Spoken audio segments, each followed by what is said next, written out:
kasih, Om Swastiastu. Perkenalkan nama saya Ibu Tulina Budi Artini, CGP Angkatan 11 Kabupaten Buleleng. Hari ini saya akan menyampaikan aksi nyata saya modul 1.4 budaya positif. Selamat menyaksikan.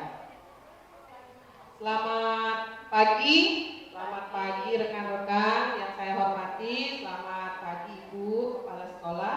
Terima kasih teman-teman atas waktunya. Untuk hari ini kita akan berdiskusi tentang aksi nyata saya, yaitu modul 1.4 budaya positif. Nanti sebelum kita mulai, saya akan melakukan doa supaya kegiatan hari ini berjalan dengan lancar. Kemudian yang mohon pada Ibu Kepala memberikan sekapur sirihnya untuk pesan-pesan supaya kegiatan hari ini berjalan lancar. Baiklah teman-teman, kegiatan pembukaan sudah kita lewati. Mari kita berdoa bersama-sama, semoga kegiatan hari ini berjalan lancar. Berdoa saya akan langsung pimpin, berdoa dimulai.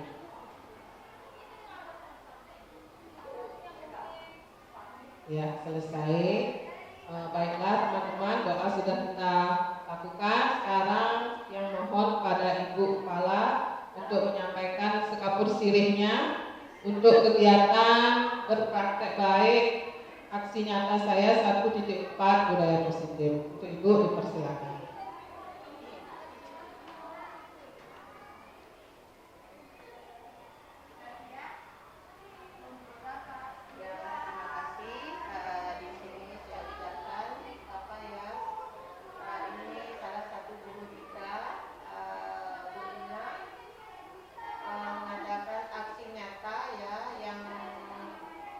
Berjudul ya, budaya positif. Di sini Ibu minta kepada teman-teman ya agar ini terlaksana dan diterapkan untuk teman-teman, terus teman-teman ke anak-anak gitu ya, biar bisa berjalan lancar, bisa berjalan dengan baik ya, biar sekolah kita bisa berubah gitu dari yang tidak ada, jadinya kalian bisa menerapkan dengan anak-anak ya. Segitu aja, terima kasih. Terima kasih Ibu sekapur sirihnya. Semoga apa yang kita dapatkan dalam diskusi hari ini berjalan lancar. Baiklah teman-teman, untuk lebih semangat kita hari ini, kita lihat dulu ya. Nanti kalau saya mengatakan selamat pagi luar biasa. Setuju ya? Setuju ya? Kita mulai ya. Selamat pagi. Pagi luar biasa. Ya, terima kasih ya teman-teman. Semoga kegiatan hari ini menginspirasi kita, menginspirasi saya supaya kita ada perubahan ya. Nah, next Bu.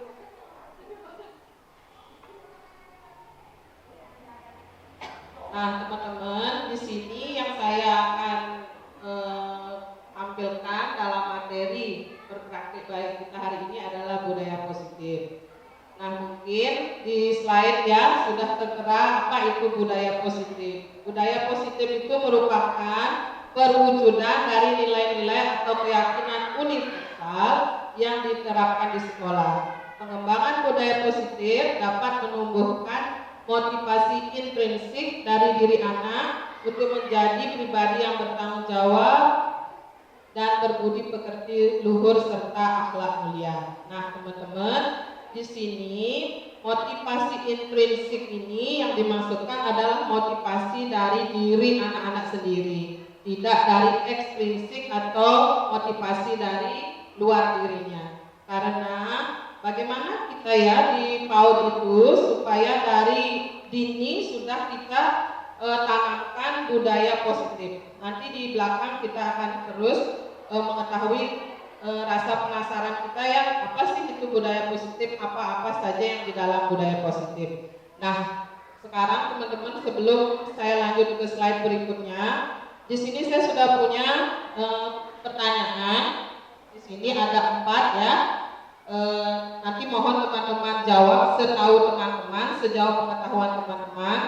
Nanti supaya saya tahu setelah saya memberikan materi dan sebelum. Nanti di sini saya akan lihat ya.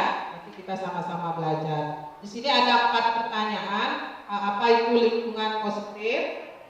Terus apa arti disiplin? Apa posisi kontrol yang tepat untuk Anda untuk menghadapi murid yang bermasalah? Terus bagaimana cara Anda menghadapi murid yang bermasalah? Nah, ini saya kasih waktu 5 menit, singkat-singkat saja ya, sepengetahuan teman-teman, apa yang ada di benak teman-teman silakan dijawab. Mohon tuliskan nama, karena di sini sebagai referensi saya sebelum melakukan praktek baik dan sesudah, supaya ada saya juga refleksi untuk diri saya sendiri, ya. Tidak usah takut salah, mohon tidak googling ya.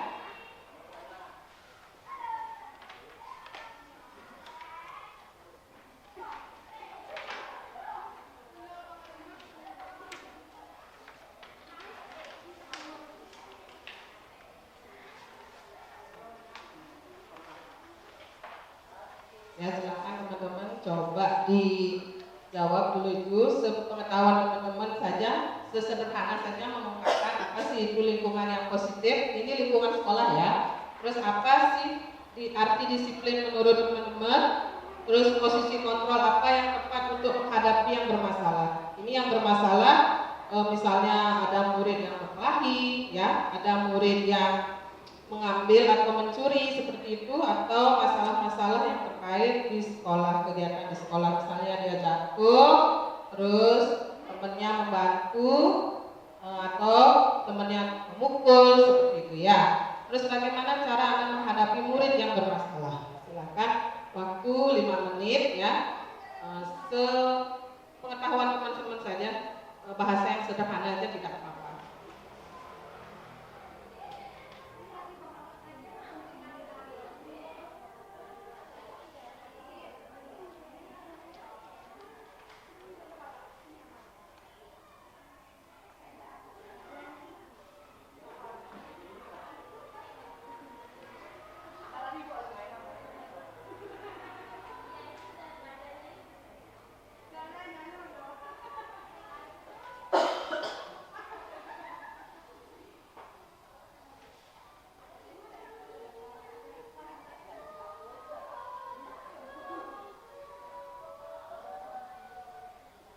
Ya, ada yang sudah mungkin ya, singkat-singkat saja. Apa itu disiplin ya. Terus posisi kontrol apa yang tepat menghadapi murid bermasalah, kemudian bagaimana cara menghadapi murid yang bermasalah.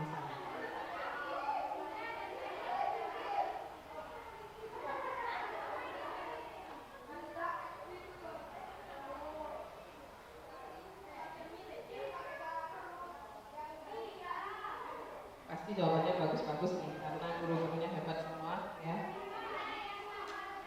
Nanti setelah ini kita akan lebih mendalam lagi mengetahui tentang apa yang saya tanyakan ya.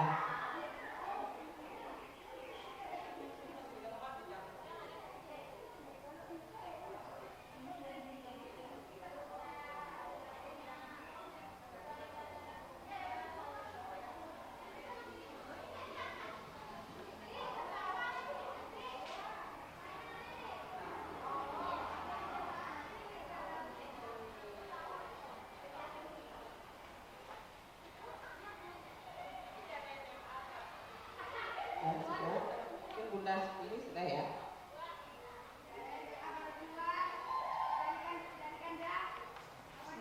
Ya, singkat-singkat saja. Makasih ya. Ya bagus sekali jawabannya ini ya. Oke, nanti saya sebagai referensi setelah kita melakukan diskusi hari ini. Nanti saya akan ada games ya. Teman-teman silakan nanti main sama temennya. Ada gamesnya. Dan jangan pusing-pusing, singkat-singkat saja saya set pengetahuannya aja.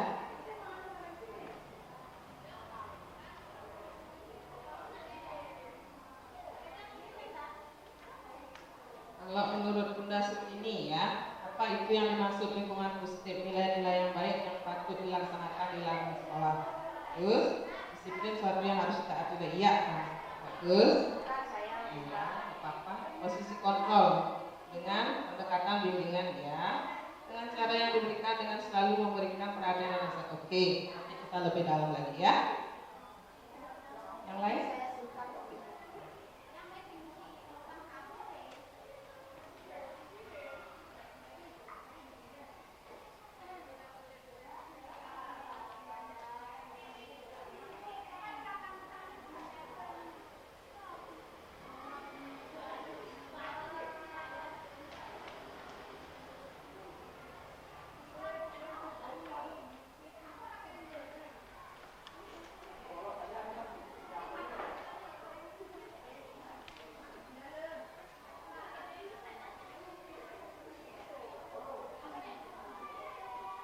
Ada yang sudah?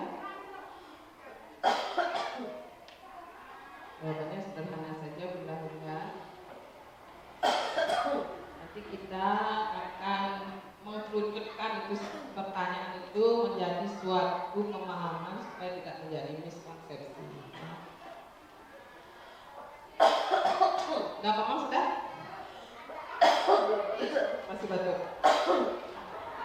Lalu enak. Lalu ya, lalu sekali kan? Apakah? Jawabannya keren-keren ini pasti nih. Ya, ya lagi 2 menit.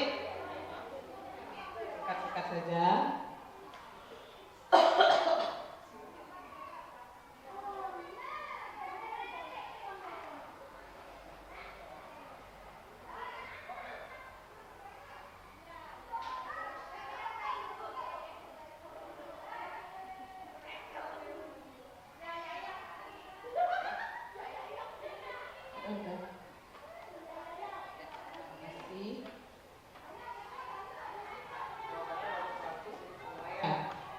Bagus sekali jawabannya dan sudah mau mengenai materi.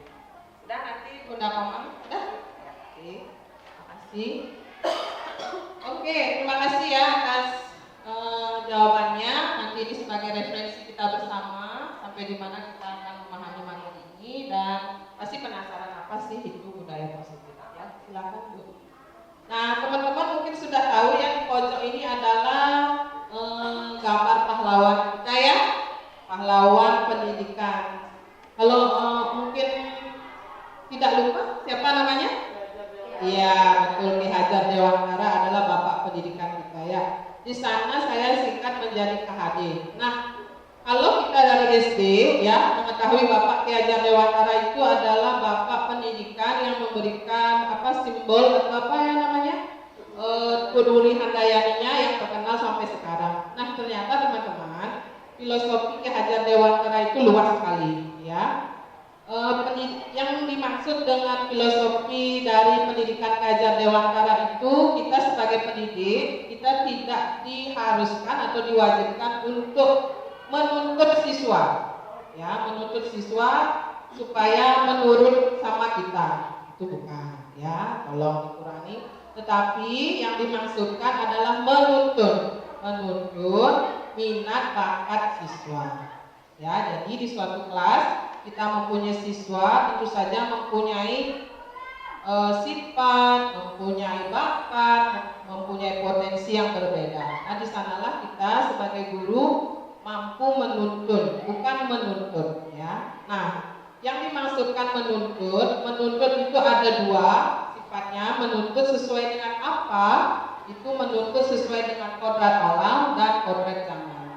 Nah, yang dimaksud dengan kodrat alam begini teman-teman. Kodrat alam itu adalah siswa yang kita di dalam kelas kita itu dia itu mempunyai kodrat alam atau datang dari lingkungan keluarga yang berbeda.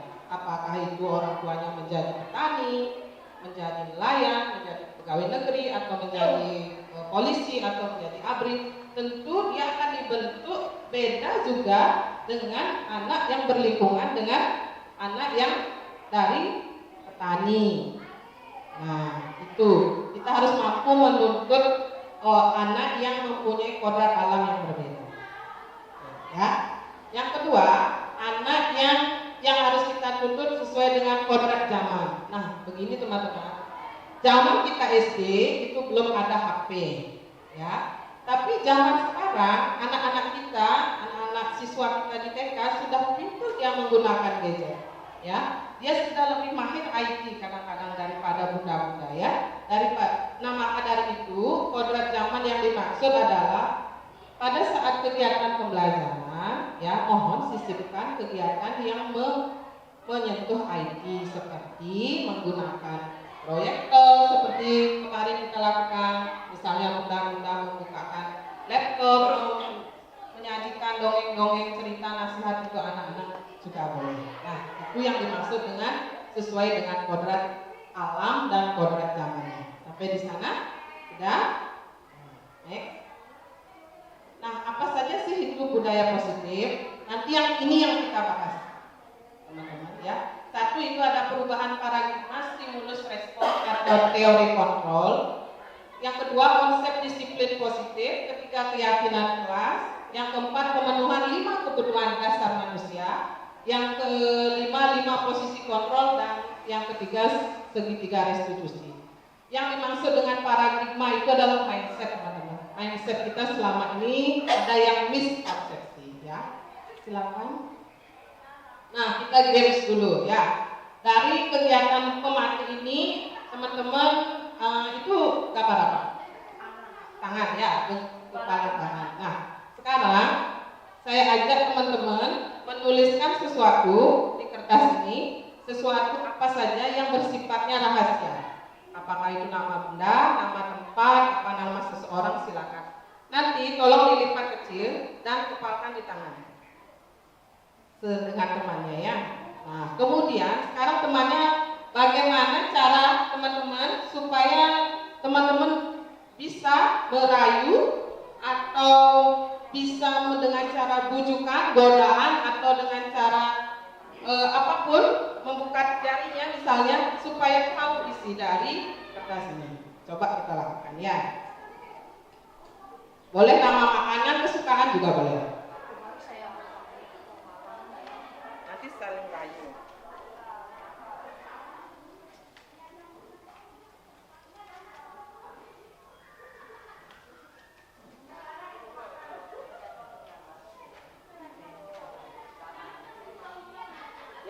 Ya, silakan teman-teman, silakan tuliskan sesuatu yang rahasia menurut teman-teman, ya. Apa itu makanan, apa nama seorang, nama tempat, atau nama benda yang teman-teman sangat berharga buat teman-teman.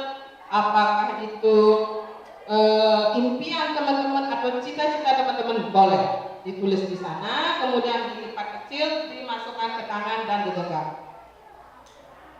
Jangan sampai ada yang tahu, ya. Satu saja bendanya, jangan banyak-banyak.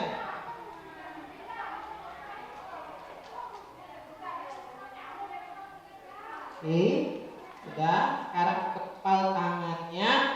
Sekarang sama temannya coba rayu atau gimana caranya biar dapet tuh apa yang ada tertulis di kertas tersebut. Bisa nggak? Yuk. Nah, nanti pemahaman kita akan mengkerucut lagi. Yuk, sama siapa aja boleh?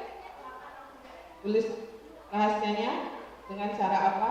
Bisa dirayu atau kamu cantik deh atau silakan.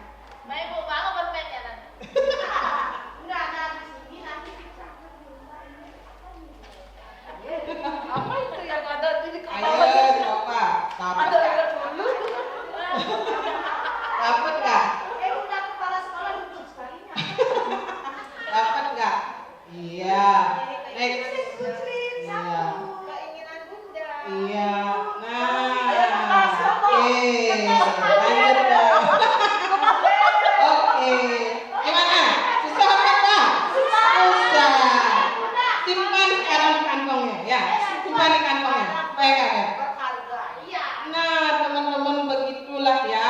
Kita lanjut dulu. Sekarang supaya paham dengan permainan tadi. Belum saya. Nah, dari perubahan paradigma stimulus respon teori kontrol, ini menurut Dr. William Glasser, ya, meluruskan tentang beberapa miskonsepsi tentang makna kontrol. Nah, ilustrasi guru mengontrol murid. Teori kontrol menyatakan bahwa semua perilaku memiliki tujuan, bahkan terhadap perilaku yang tidak disukai.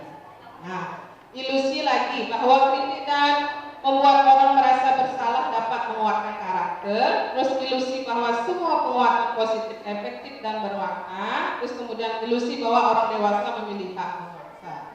Nah, begini teman-teman, dari teori kontrol Dr. William Glasser ini kita sangatlah miss ya. Selama ini kita miss tentang pemahaman mengontrol atau kontrol ya, dimana ilusi kita bahwa mengkritik dan membuat orang bersalah dapat menguatkan karakternya. Itu ternyata miskonsepsi ya. Terus di sana ada bahwa semua yang menguatkan positif, efektif dan bermanfaat, ternyata itu miss ya. Terus ilusi bahwa orang dewasa memilih hak memaksa anak-anak kita ya, supaya dikontrol gitu ya, disalahkan gitu. Ternyata itu adalah juga miss. Itu pendapat dari Dr. William Glasser, bukan dari saya ya. Next Bunda. Nah, ini ya teman-teman, perubahan paradigma, stimulus respon dan teori kontrol. Nah, saya tanya sekarang, bisakah kita mengontrol seseorang? Ya. Tidak bisa ya, dari permainan kita tadi. Kita tidak bisa membukakan tangan dengan rayuan, dengan apapun, kita tidak bisa. Karena yang mengontrol diri kita itu adalah diri kita sendiri ya. Nah, stimulus responnya kita mencoba mengubah orang agar berpandangan sama dengan kita. Tapi di dalam teori kontrol kita berusaha memahami pandangan orang lain tentang dunia. Kemudian perilaku buruk dilihat sebagai suatu kesalahan. Semua perilaku memiliki tujuan.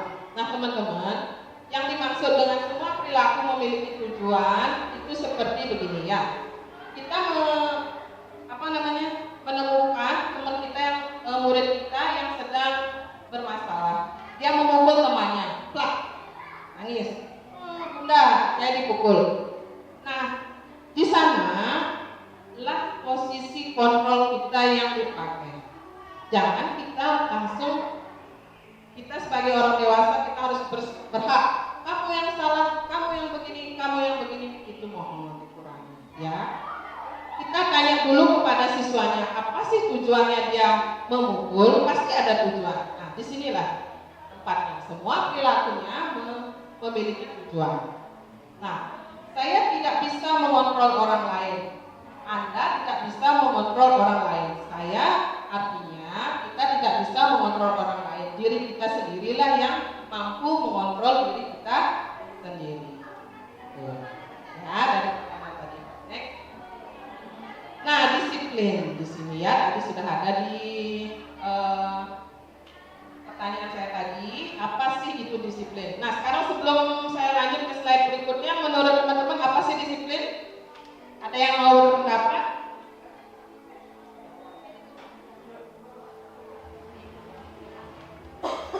Ya, terima kasih atas kesabarannya. Kalau menurut saya disiplin itu adalah sebuah sikap atau perilaku yang dilakukan oleh anak yang dimana ada aturan atau tata tertib yang sudah tertulis atau yang tidak tertulis, dan itu harus dipatuhi oleh anak. Terima kasih. Dulu, terima kasih banyak. Menurut dulu adalah disiplin itu adalah kepatuhan ya murid atau siswa kita kepada suatu aturan yang tertulis maupun tidak tertulis. Nah, teman-teman, disiplin itu adalah, nah ini ya, disiplin itu berasal dari bahasa Latin yang berarti disiplina, yang artinya belajar. Maka asal dari kata ini berkonotasi dengan disiplin dari murid-muridnya Sokrates dan Plato. Ini zaman bahula sana ya. Kata disiplin yang kita gunakan saat ini itu sebenarnya berasal dari kata bahasa Latin yang artinya disiplina. Ini yang berkonotasi dengan disiplin dari murid-muridnya Sokrates dan Plato. Nah, teman-teman, sebenarnya disiplin ini ya artinya kalau budaya kita ya dibawa ke budaya kita sekarang itu disiplin adalah sesuatu yang dilakukan seseorang pada orang lain untuk mendapatkan kepatuhan. Itu kalau di budaya kita. Tapi sebenarnya disiplin itu adalah dia dalam proses belajar tepat waktu. Tapi dia disiplin sekali, dia datang. Itu sebenarnya dia belajar, dalam proses belajar disiplinnya, belajar tepat waktu. Terus kemudian dia disiplin menggunakan pakaian, itu misalnya. Sebenarnya dia bukan disiplin patuh karena takut pada seseorang, bukan ya, karena dia belajar patuh pada aturan, seperti itu. Jadi sekarang sudah bisa ya membedakan disiplin yang di budaya kita dan disiplin arti sebenarnya. Next. Nah, teman-teman, ini adalah bagian nilai-nilai kebajikan ya. Di sini ada 4. Ada peduli, rajin, integritas, dan rasa hormat. Kalau di kegiatan pembelajaran teman-teman, apakah sudah menyisipkan nilai-nilai kebajikan di kegiatan profil pelajar Pancasilanya? Apakah sudah? Sudah apa belum? Belum. Ada yang belum, ada yang sudah. Nah, teman-teman, di sini ya, yang termasuk dengan nilai-nilai kebajikan yang dimaksud ini ada 6. Itu ada beriman dan bertakwa kepada Tuhan Yang Maha Esa, berbinekaan global, mandiri, gotong royong, bernalar kritis, dan kreatif. Nah, di sini di bagian tersebut ada nilai-nilai kebajikan adalah sifat-sifat positif yang merupakan tujuan mulia yang ingin dicapai setiap individu. Nilai-nilai tersebut bersifat universal dan lintas bangsa, suku, bangsa, agama maupun latar belakang. Nah, di sana ada peduli, ada rajin, ada integritas, dan ada rasa hormat. Di sana ada peduli itu adalah keterus-terangan, kebersihan, komitmen, belas kasih, percaya diri, bertujuan dengan rasa dan gotong royong. Dan di sana ada rajin, teman-teman bisa baca sendiri ya. Keberanian, terus ada kreatif, semangat, kedermawanan, dan nah itulah bagian-bagian nilai-nilai kebajikan yang tergolong dari peduli, rajin, integritas, dan rasa hormat. Next. Nah, ini ya teman-teman, ini yang sebenarnya kita akan ukitkan hari ini. Teman-teman kalau di kelas masih menggunakan peraturan kelas? Masih, saya pun masih. Nah, setelah mempelajari modul ini, sekarang dirubah ya mindset kita. Teman-teman sebelum membuat sekarang peraturan itu sudah tidak lagi ya, diganti dengan keyakinan kelas. Tapi sebelum kita membuat keyakinan kelas, sebelumnya kita harus membuat kesepakatan. Kesepakatan kelas itu kalau untuk anak PAUD nggak usah banyak-banyak ya, 5, 4 itu sudah cukup ya. Pertama, kesepakatan kelas, mohon tidak menggunakan bahasa yang negatif seperti tidak membuang sampah pada tempatnya, tidak membuang sampah sembarangan, tidak dilarang. Nah, kata-kata itu tolong diganti menjadi membuang sampah pada tempatnya. Seperti itu. Jadi kata dilarang dan tidak jangan itu mohon tidak digunakan. Pertama, teman-teman lakukan kesepakatan kelas dengan murid-murid kita ya. Anak teman-teman yang akan bertanya, anak-anak, hari ini Bunda mau mengadakan kesepakatan kelas, mau apa tidak? Misalnya, mau. Bunda mau buat 4 kesepakatan ya. Pertama, membuang sampah pada tempatnya, setuju apa tidak? Setuju. Jadi membuang sampahnya di mana? Misalnya di sini di tempat sampah. Nah, seperti itu dan seterusnya. Setelah menjadi kesepakatan kelas, itu akan berkembang menjadi keyakinan kelas. Jadi peraturan itu sudah tidak ada lagi, kita lakukan keyakinan kelas ya. Terus sudah kita di B1 sudah, di B2 sudah, di B3 dan seterusnya sudah kita membuat keyakinan kelas. Dengan keyakinan kelas tersebut akan menciptakan lingkungan yang positif. Ya. Setelah menciptakan lingkungan positif akan menjadi budaya.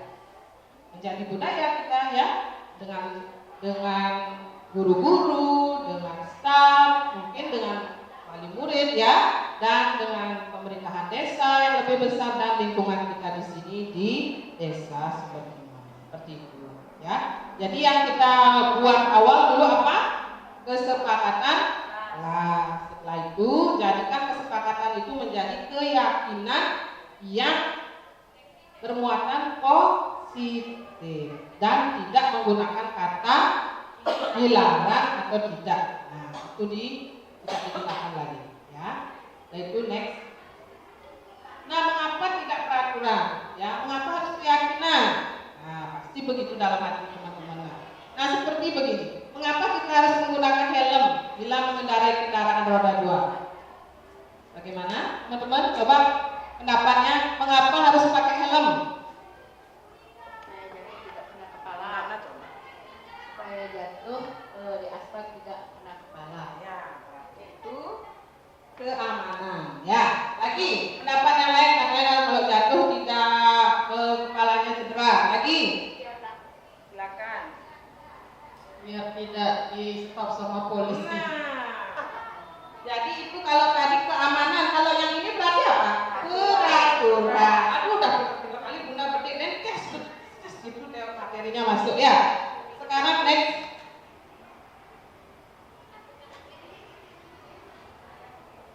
Nah, sekarang ini teman-teman. Nah, ini adalah di contoh keyakinan kelas. Kalau misalnya begini, kembalikan barang ke tempatnya. Itu apa artinya? Alah. Keyakinan. Alah. Tanggung jawab. Ya. Dilarang mengganggu orang lain. Disiplin. Ya, next. Next, Bunda. Nah, inilah ya. Kembalikan barang ke tempatnya.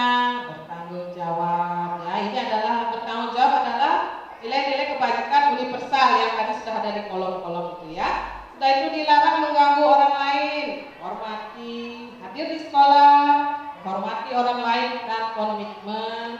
Bergantian atau menunggu giliran, menghormati orang lain, berempati, menggunakan masker itu kesehatan, berjalan di kelas dan koridor itu keselamatan. Ya. Nah, next. Nah, ini teman-teman saya ada video bagaimana cara panduan pembuatan kesepakatan kelas. Mohon disimak ya.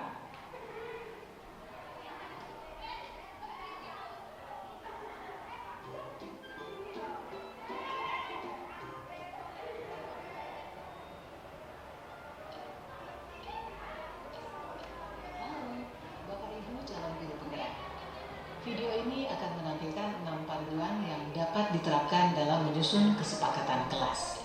Mari kita simak bersama. Izinkan murid untuk menyampaikan masalah yang dihadapi saat ia berada di kelas dan harapan kelas yang membuatnya nyaman. Hal ini bisa dilakukan secara individu, berkelompok, atau dari survei kelas. Seperti apa kelas impianmu? Ceritakan kelas impianmu. Bagaimana kondisi kelas, teman-temanmu, dan guru impianmu? Bertanyalah harapan tentang kelas. Apa yang murid harapkan tentang kondisi kelas, tentang gurunya, dan teman-teman di kelas. Kemudian tulis hasil diskusi tersebut di papan atau dalam poster.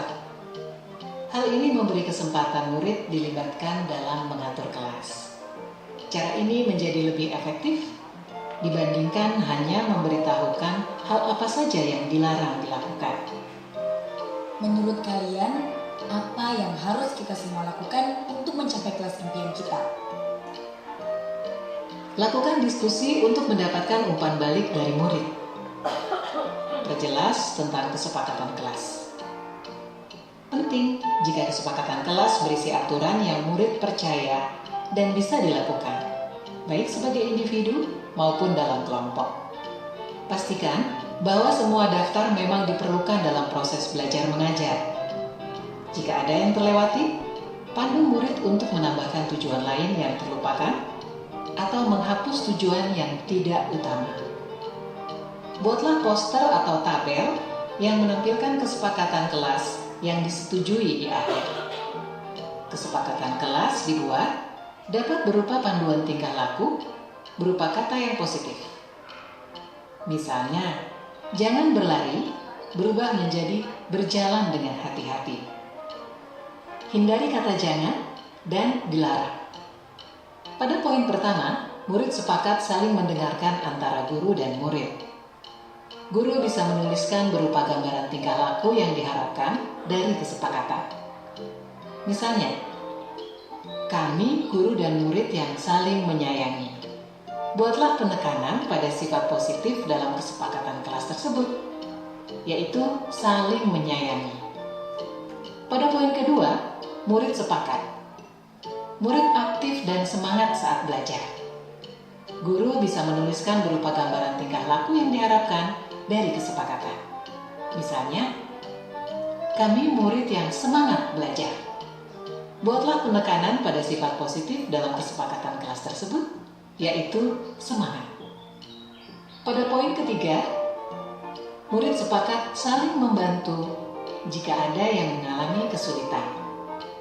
Guru bisa menuliskan berupa gambaran tingkah laku yang diharapkan dari kesepakatan. Misalnya, kami murid yang peduli dengan teman-teman. Buatlah penekanan pada sifat positif dalam kesepakatan kelas tersebut, yaitu peduli. Pastikan jumlah poin kesepakatan kelas tidak terlalu banyak, sehingga mudah dipahami dan dilakukan murid. Untuk menciptakan rasa memiliki, beri waktu bagi semua murid untuk menandatangani atau memberi nama ataupun tanda pada poster kontrak kesepakatan. Guru juga perlu memberikan tanda tangan. Letakkan poster kontrak kesepakatan di bagian kelas yang terlihat oleh semua murid dan guru. Perhatikan umur perkembangan murid. Untuk murid PAUD, bisa memberikan cap tangan untuk tanda menyepakati kesepakatan kelas. Lakukan refleksi secara rutin terkait kontrak kesepakatan kelas yang sudah disusun. Tanyakan siswa terkait perkembangan penerapan aturan dan tentukan apakah ada hal yang perlu diubah atau diperbaiki. Apakah kesepakatan kelas ini sudah bisa dilakukan? Sudah Bu, tapi kadang masih ada yang suka ngobrol. Ayo kita diskusikan lagi mengapa hal ini sulit dilakukan. Baik Bu. Lakukan proses ini terutama saat pertama, awal tahun ajaran baru. Kedua, saat ada murid yang melakukan hal yang tidak sesuai kesepakatan. Ketiga, sebelum menjalankan aktivitas baru. Keempat, ketika awal masuk sekolah setelah libur panjang. Proses ini tidak akan pernah berhenti dan akan selalu dikembangkan. Seperti proses belajar yang terus berlangsung selama kita hidup. Semangat mencoba!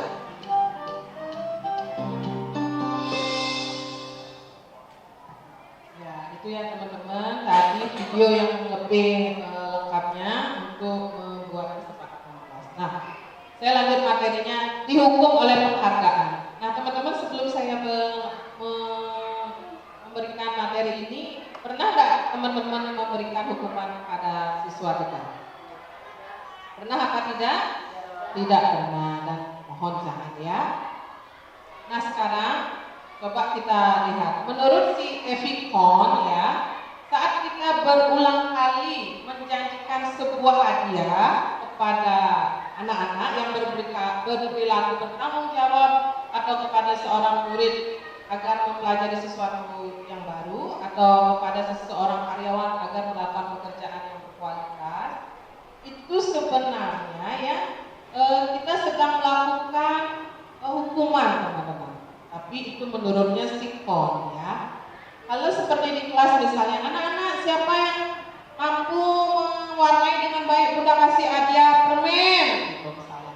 Anak-anak siapa yang mampu ini, Bunda kasih hadiah piagam gitu misalnya. Itu sebenarnya menurut si Evikon itu kita sebenarnya sedang menghukum.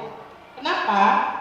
Nah, Evikon dalam by Reward 1993 di dalam acara wawancara ASCD Annual Conference di bulan Maret 95 mengemukakan baik penghargaan maupun hukuman adalah cara-cara menurut perilaku seseorang yang menghancurkan, ya, menghancurkan potensi untuk pembelajaran yang sesungguhnya. Menurut Kohn, secara ideal tindakan belajar itu sendiri adalah penghargaan sesungguhnya.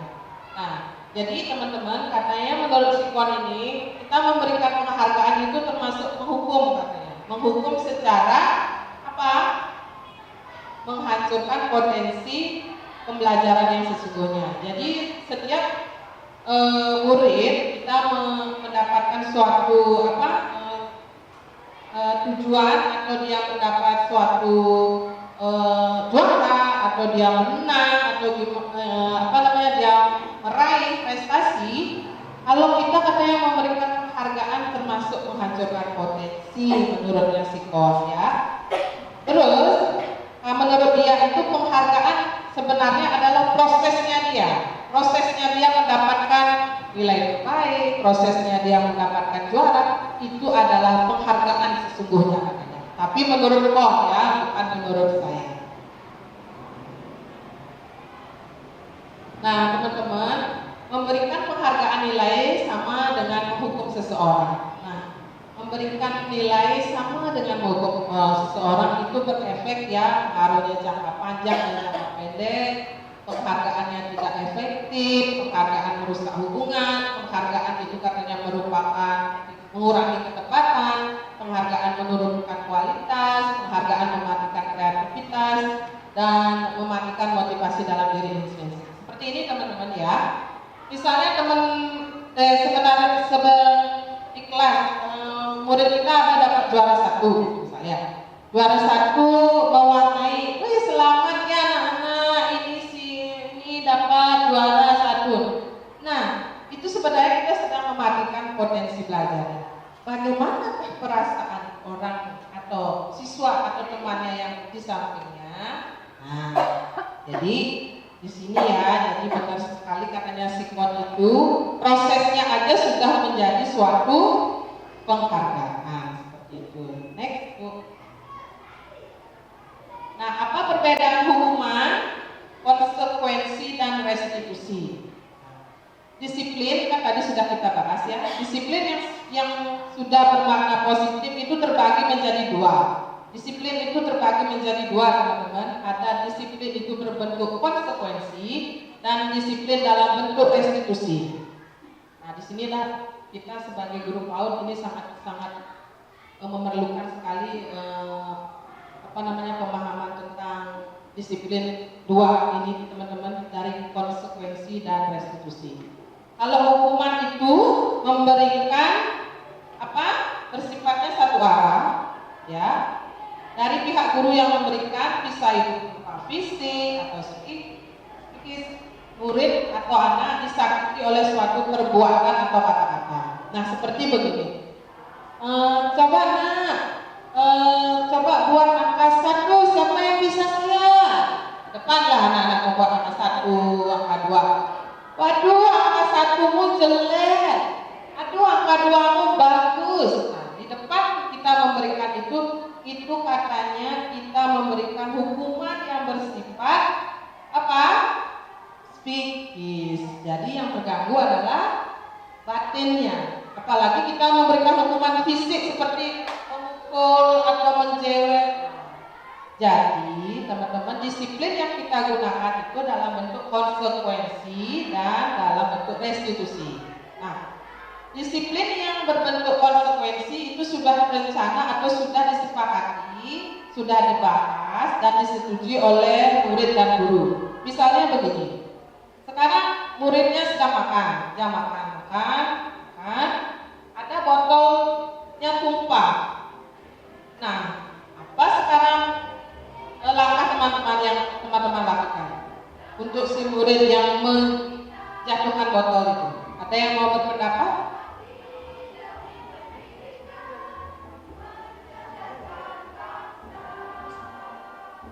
Ada yang mau berpendapat? Misalnya pada saat waktu makan, murid kita ada yang botolnya tumpah, terus membuat meja basah. Kemudian mungkin ada temannya yang bajunya kena basah, gitu. Apa yang tindakan disiplin apa yang teman-teman lakukan? posisi situasi itu. Silakan dulu. Dulu ini apa lagi boosternya? Yang pertama pasti kita tanya ke anak-anak kenapa kok bisa tumpah. Setelah itu baru dikasih tahu ke anak-anak biar tidak tumpah airnya itu ditutup yang bagus. Udah gitu untuk tanggung jawabnya untuk membersihkan dengan mengambil. Kalau salah mohon penjelasan. Bulu mantap sekali, bulu sudah terapkan. Sudah terapkan. Berarti bulu udah ini disiplin restitusi, ya. Jadi dia disiplin konsekuensi sudah tadi, konsekuensinya kelak. Restitusinya sudah nanya, kenapa kok bisa jatuh? Apa akibat kalau botolnya jatuh? Sekarang muridnya ditanya, kalau sudah supaya tidak tumpah, ditutup yang baik botolnya. Belum ke sana, materinya udah ditangkap ya. Next Bu. Nah ini ya teman-teman, ini adalah suatu peraturan. Di sebelah sana peraturan dan di sebelah sini adalah keyakinan kelas. Tadi sudah saya sudah saya bahas ya, yang tidak perlu. Jadi sekarang teman-teman sudah bisa membedakan apa itu peraturan dan apa itu keyakinan.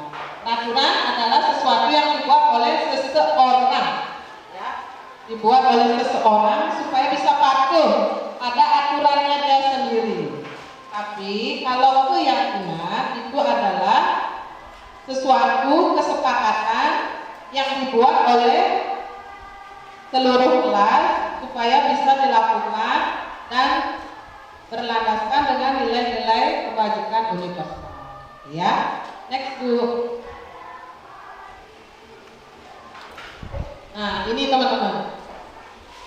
Disinilah bedanya, yang termasuk hukuman atau konsekuensi.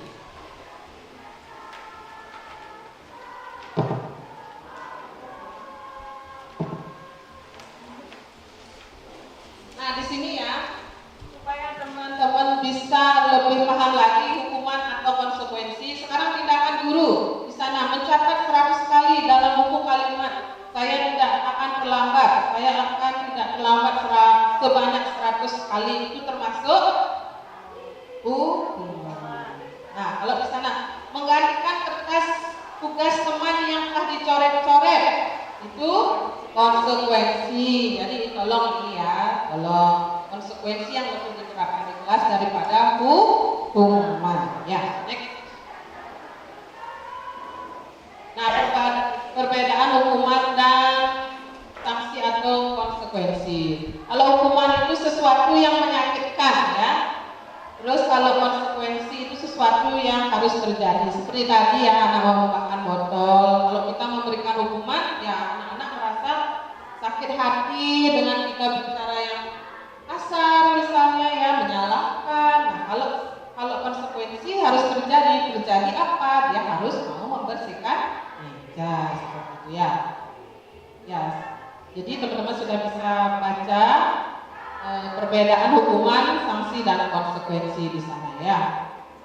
Kalau kita berbuat marah, misalnya rasa bersalah, dipermalukan, merasa tidak dihargai, itu menjadi kehilangan hak ya, dibuat tidak nyaman, diasingkan untuk sementara seperti itu ya. Jadi tolong jaga perasaan juga anak-anak didik kita. Next Bunda. Nah ini teman-teman ada apa yang Anda pahami terkait dengan kebutuhan dasar manusia. Nah, kebutuhan dasar manusia itu ada 5 teman-teman. Kebutuhan untuk bertahan hidup atau survival, kasih sayang dan diterima, kebebasan, kesenangan, penguasaan. Kalau kebutuhan untuk bertahan hidup contohnya apa? Ya, makanan. Kalau kasih sayang dan diterima contohnya apa? Iya, diperhatikan, berikan dia perhatian ya, murid-murid kita. Poinnya, apapun yang kita lakukan di sekolah itu adalah untuk murid-murid dan murid. Mohon teman-teman dalam kegiatan ini ya, saya sampaikan sedikit, mohon teman-teman itu pada saat menemukan murid bermasalah, tolong ya jaga juga 5 kebutuhan dasarnya. Apa sih yang mendasari dia kok bisa berbuat seperti itu? Di sini ada dia harus, kadang dia cari perhatian ya supaya mendapatkan kasih sayang seperti itu. Dia ingin kebebasan, ya mulai dan gaduh di kelas, ternyata dia ingin bebas, dia bosen dengan kegiatan itu misalnya. Terus penguasaan atau power, misalnya dia di kelas yang dibilang oleh temannya, dia yang paling hebat, dia suka mukul temannya. Nah, dia perhatian dan mulai memunculkan perhatian-perhatian supaya bu gurunya menjadi pusat perhatian seperti itu. Inilah 5 dasar sebenarnya yang mempunyai 5 dasar kebutuhan dasar manusia. Ya, next. Nah, kalau ini misalnya ada pertanyaan seperti ini. Aku senang main-main kejar-kejaran dengan ibu guru. Ini termasuk apa? Kesenangan, kebebasan, apa kasih sayang? Penguasaan. Kesenangan. Coba buka Bu. Coba dibuka Bu nextnya. Iya, teman-teman udah masuk ya jawabannya kesenangan. Dia senang udah sama bu gurunya. Terus next. Bu guru, kejar aku karena bu guru sayang sama aku. Kasih sayang, coba next buka. Ya, pada tahu ya. Oh, kalau ini tes. Terus next. Nah, teman-teman, di sini ada 5 posisi kontrol. Nah, di sini ya teman-teman kita ini sebagai guru ya. Kalau kita motivasi, di sini ada 2 motivasi eksternal dan motivasi intrinsik. Ada identitas gagal, ada identitas sukses atau berhasil. Terus di bawahnya diciurkan lagi menjadi perilaku kontrol negatif, perilaku kontrol positif, dan kontrol diri. Nanti teman-teman, yang mana menurut teman-teman yang baik ini dilakukan kalau kita menemukan murid yang bermasalah? Apa kita sebagai penghukum, pembuat rasa bersalah, sebagai teman, pemantau atau manajer? Menurut teman-teman yang mana paling cocok?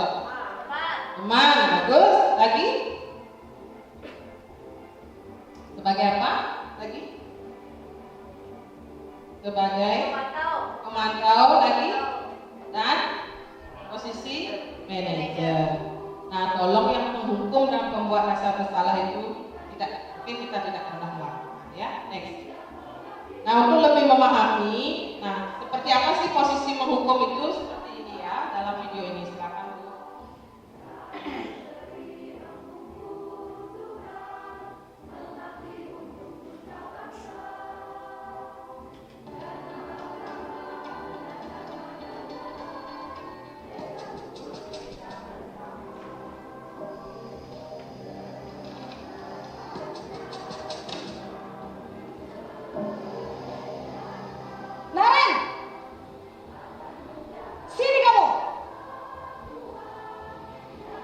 Selamat pagi, Bu.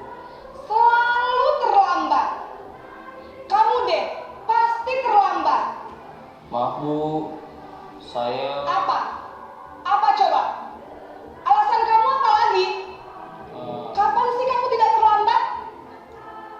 Malas sekali ya kamu jadi anak. Saya... Dasar pemalas. Gak kapok-kapok sih kamu. Sudah berapa kali terlambat? Sana, kamu keliling lapangan basket 2 kali. Kenapa saya harus keliling lapangan basket, Bu? Kenapa?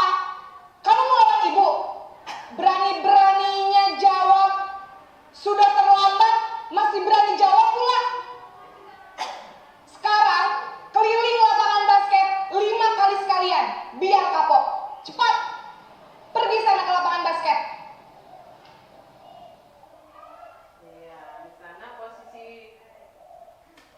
Di sana posisi gurunya sebagai penghukum. Ya, nah di sini kalau kita sebagai guru, yang posisi kita seperti posisi penghukum, yang ada suara tinggi, ya mata melotot, jari menunjuk-nunjuk atau menghardik, ya kamu terlambat lagi seperti itu ya. Terus tanyakan kepada diri Anda, bagaimana perasaan murid bila berbicara itu kepada murid kita?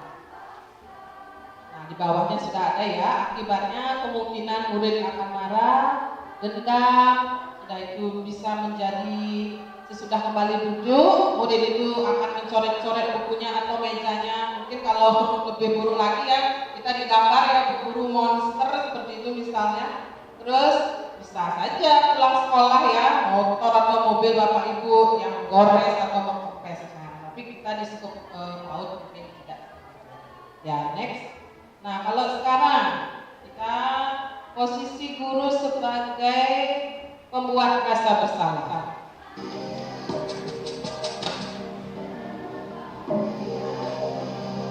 Naren!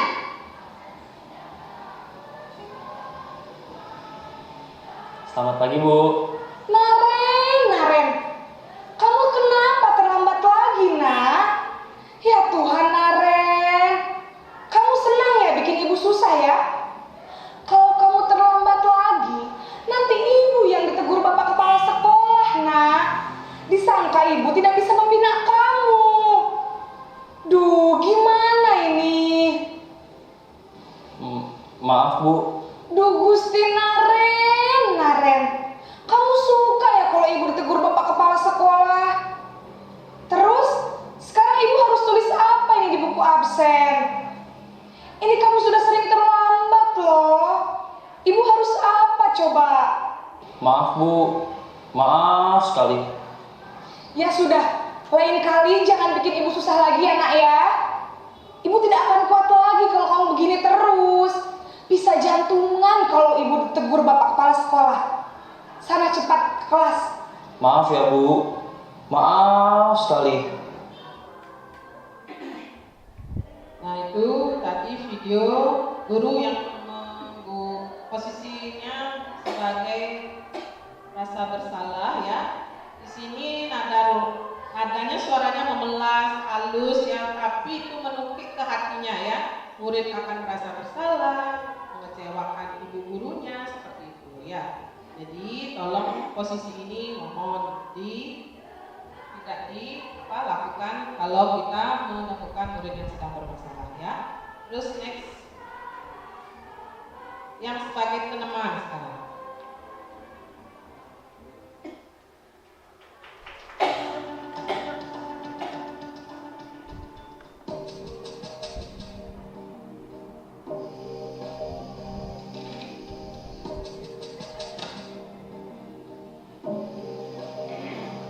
Naren!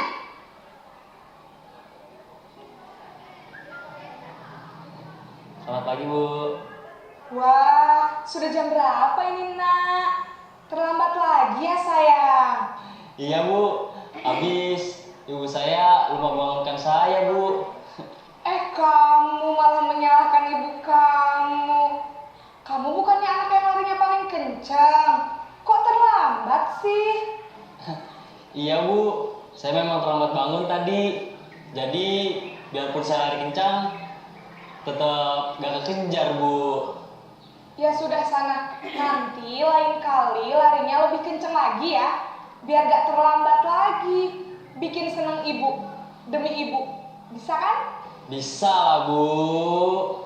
Ya sudah sana masuk kelas, ibu beresin urusan absen kamu. Kamu ini ada-ada saja. Nah, itu adalah posisi guru sebagai posisi teman ya. Kalau kita sebagai posisi teman, kalau kita di PAUD cocok tidak teman-teman?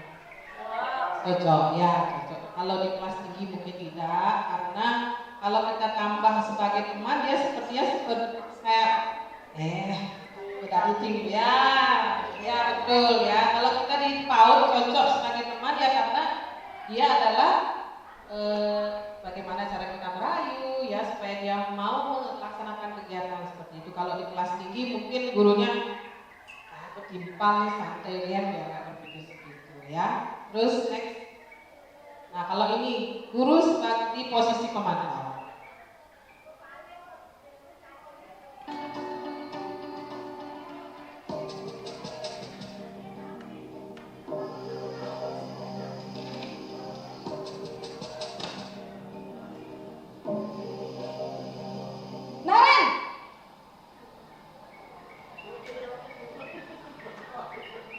pagi, Bu. Naren, apa peraturan sekolah kita tentang jam berapa kita harus masuk sekolah, Nak? Kita harus di sekolah jam 7, Bu. Iya, betul. Sekarang sudah jam 7.20. Naren sudah tahu konsekuensinya jika terlambat hadir. Paham, Bu.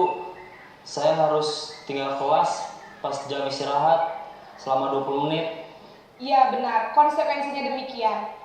Jadi nanti jam 9.30 pas istirahat, kamu harus tinggal di kelas, kerjakan tugas tambahan untuk ketertinggalan kamu, ya? Baik, Bu. Nah, kalau itu adalah posisi kita sebagai guru, sebagai pemantau ya, ada suara data, bahasa tubuh formal ya. Jadi kita menanyakan konsekuensinya kepada sang murid, apa konsekuensi kalau datang terlambat seperti itu. Ya, yang terakhir adalah sebagai posisi guru, sebagai posisi manajer.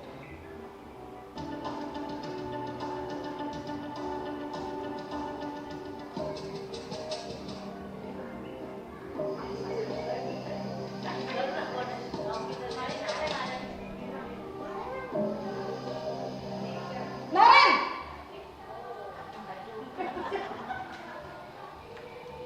Selamat pagi, Bu. Selamat pagi, Naren. Maaf, Bu. Saya terlambat. Iya, sekolah masuknya jam 7, sekarang sudah jam 7.20. Jadi sekarang bagaimana ini, Naren? Maaf, Bu. Saya lupa setel alarm saya semalam. Baiklah, menurut kamu, keyakinan sekolah yang mana yang perlu kamu tingkatkan? Menghargai diri sendiri dan orang lain mungkin ya, Bu. Setuju.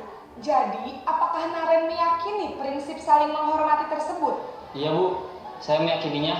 Apakah Naren bersedia memperbaiki masalah keterlambatan ini? Bersedia, Bu. Bagaimana kamu akan perbaiki masalah keterlambatan ini? Saya akan coba untuk tidak lupa menyetel alarm saya, Bu. Baik, kalau Naren lupa menyetel alarm di rumah, ada orang yang kira-kira bisa bantu mengingatkan tidak? Ada, Bu.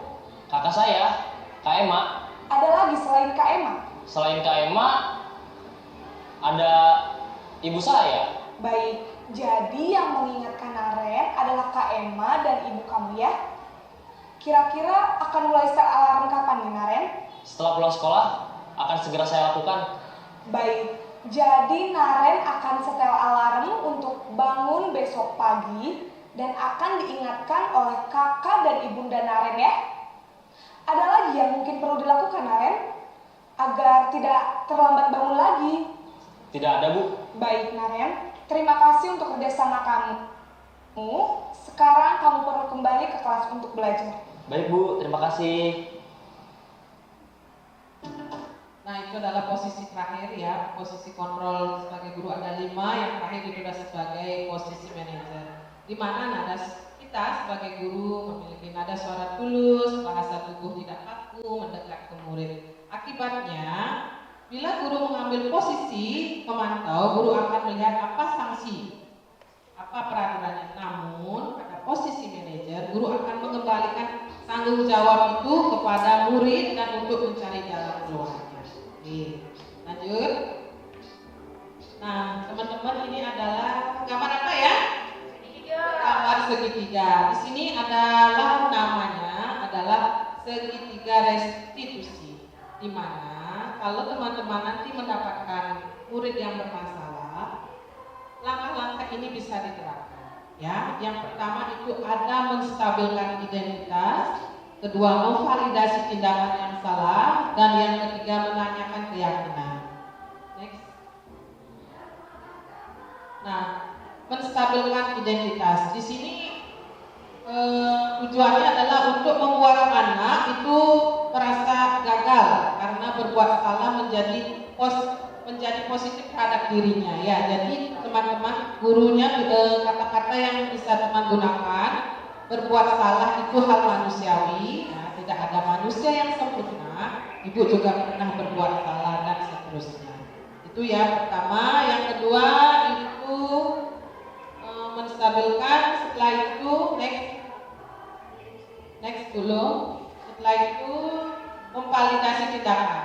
Nah, kalau di posisi memvalidasi tindakan yang salah, guru bisa berkata, kamu pasti punya alasan mengapa melakukan, apa yang penting bagi kamu, seperti itu.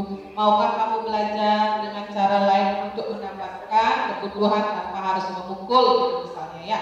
Apa kamu bisa melakukan ini dengan lebih baik besok lagi. Nah, yang terakhir ini menanyakan keyakinan. Apa nilai-nilai atau apa keyakinan yang kita sepakati di kelas, seperti itu ya teman-teman kalau mendapatkan siswa yang bermasalah. Jadi segitiga restitusi ini bisa digunakan. Sebentar supaya lebih paham lagi, saya ada videonya untuk menerapkan segitiga restitusinya. Ya, di sini kasus pertama. Nah teman-teman, ini adalah saya punya 2 kasus. Ini adalah tugas dari saya, itu demonstrasi kontekstualnya, yaitu Rahayu dan Radika pada saat itu sedang main burung terbang ya di sini di aula. Kemudian karena Radika itu lari tidak mengikuti Rahayu, kemudian Rahayu kesal ya, terus dipukul dah pipinya Radika, plak. Nah, Radika pun menangis. Ini videonya. Nah ini Radika menangis. Radika kenapa nangis? Kenapa sayang? Ngomong sama Bunda. Ayo. Kenapa tadi sama Rahayu kenapa? Ayo. Ayo, bilang sama Bunda kenapa? Kenapa? Kenapa? Bilang ayo.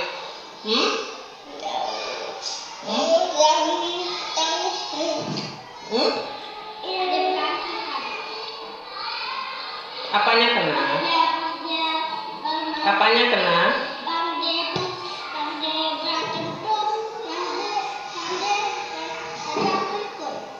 Iya, apanya kena? Kenapa kok sampai nangis? Apanya yang kena? Apanya yang ditendang? Mukanya. Mukanya. Ya apa? Oh, dipukul. Waduh. Rahayu mukul Radika tadi ya. Waduh. Radika dia nangis ya. Ya, nah sekarang next, nah ini penerapan segitiga restitusi pada kasus yang pertama. Halo Rahayu, tahu nggak ajak mama? Iya, kenapa tadi Rahayu temennya Radika dipukul kenapa? Tadi kan Pani kan berantem ikut. Oh gitu. Nah, kalau mukul teman boleh tidak? Tidak boleh. Kalau mukul teman ada tidak di sana di keyakinan kelas kita? Ada atau tidak? Tidak ada ya. Nah, kalau kita mukul teman, apa akibatnya? Temannya merasa kenapa? Merasa sakit, pinter. Nah, kalau keyakinan kelas kita harus bagaimana? Saling menyayangi dengan teman.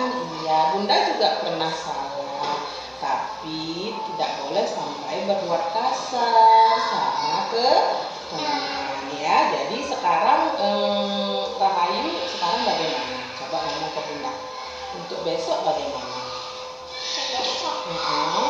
Juga iya, tidak boleh mukul teman. Ya, jadi harus saling sama teman. Sekarang pergi sama Mbak. Janji ya, kita boleh mukul teman lagi dan menjadi orang yang hebat. Nah, sebentar Rahayu minta maaf sama Radika ya. Jadi tidak boleh ulang lagi, sayang ya. Nah kalau itu kasus saya yang pertama, dan ini saya kasus kedua. Siska pada saat melaksanakan pembelajaran dia sedang makan di kelas. Nah ini videonya. Halo Siska, loh temennya belajar kok makan? Ih sayang, ayo masukkan dulu, masukkan nanti dilanjutkan dimakan ya. Masukkan ya sayang, silakan masukkan. Masukkan ya. Nah, pinter. Masukkan ya Siska, nanti dilanjutkan dimakan ya.